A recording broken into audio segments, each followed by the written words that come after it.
Hello नमस्कार दोस्तों। आप सभी का स्वागत है मेरे यूट्यूब चैनल पोस्ट ऑफिस वाला पर।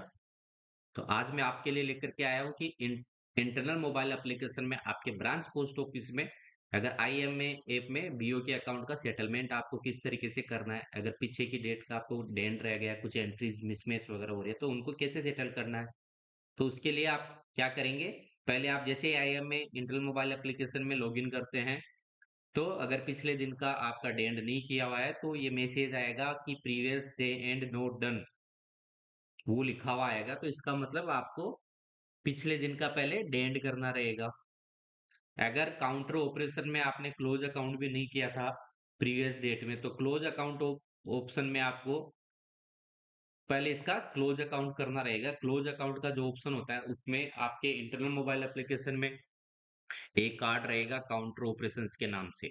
तो उस काउंटर ऑपरेशंस में आप जब जाओगे तो वहाँ एक लेफ्ट साइड में नीचे नीचे ऑप्शन होता है क्लोज अकाउंट। तो क्लोज अकाउंट पे आपको क्लिक करना है।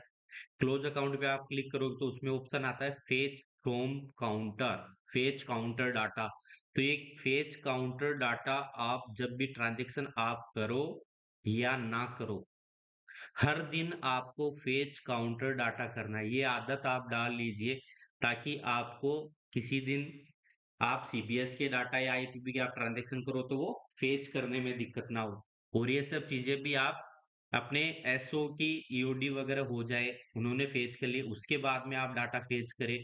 तो अपना डेंड आप इंटरनल मोबाइल एप्लीकेशन में आप पहले नहीं करें ताकि आपके डाटा फेच होने में आपका बैलेंस मिसमैच, फेच ना होने की वजह से आपका बैलेंस मिसमैच ना हो।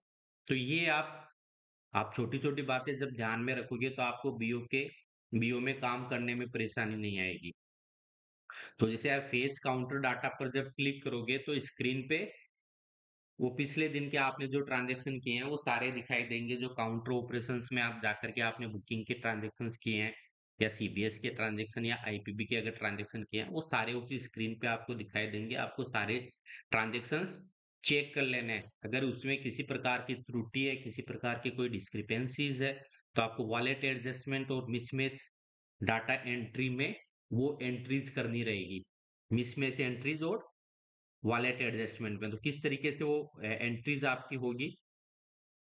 और इससे पहले आपको अगर आपकी पहले सीओडी उसमें डिलीवर की हुई है और सीओडी का एमओ बुक नहीं किया हुआ है, जो सीओडी रिटेल आर्टिकल होती है अगर उसका एमओ बुक नहीं किया हुआ है तो उसका सीओडी एमओ आप बुक कर ले। सीओडी एमओ के लिए अलग से उसमें काउंटर ऑपरेशंस में आपके कार्ड दिया हुआ है सीओडी रिटेल एमओ बुकिंग के लिए, उसमें जाओगे तो आपने जो आप फेच करोगे तो आपने जो सीओडी आर्टिकल डिलीवर किया है उसकी डिटेल्स आ जाएगी, उसको सिलेक्ट करके आपको उसका सीओडी एमओ बुक कर देना है।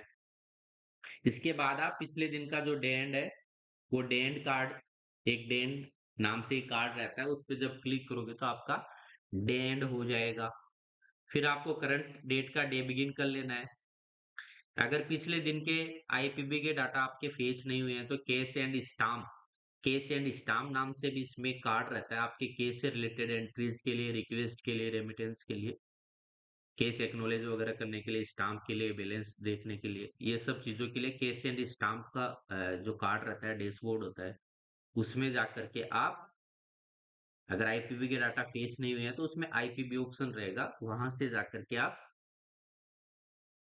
फेच कर लें। और केस एंड स्टाम्प डैशबोर्ड में आप जाकर के केस बैलेंस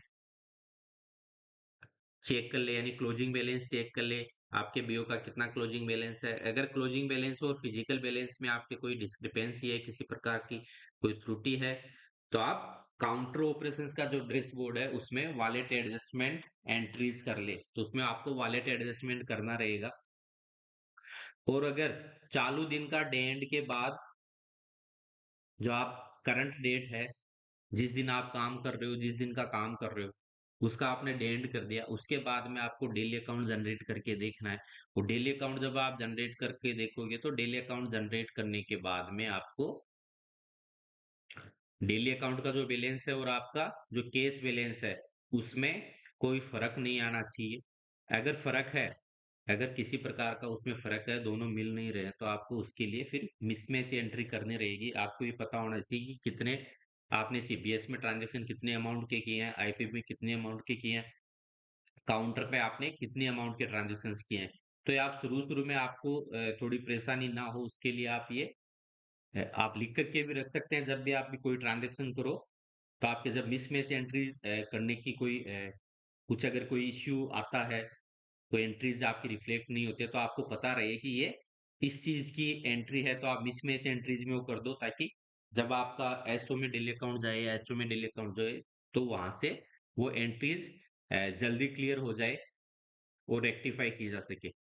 तो आप बीओ में काम करते समय छोटी-छोटी बातों का आपको ध्यान रखना है, ताकि आपको काम करने में परेशानी नहीं हो। So thank you very much for watching this video. Please like, share and comment on the video and don't forget to subscribe the channel Post Office Wala.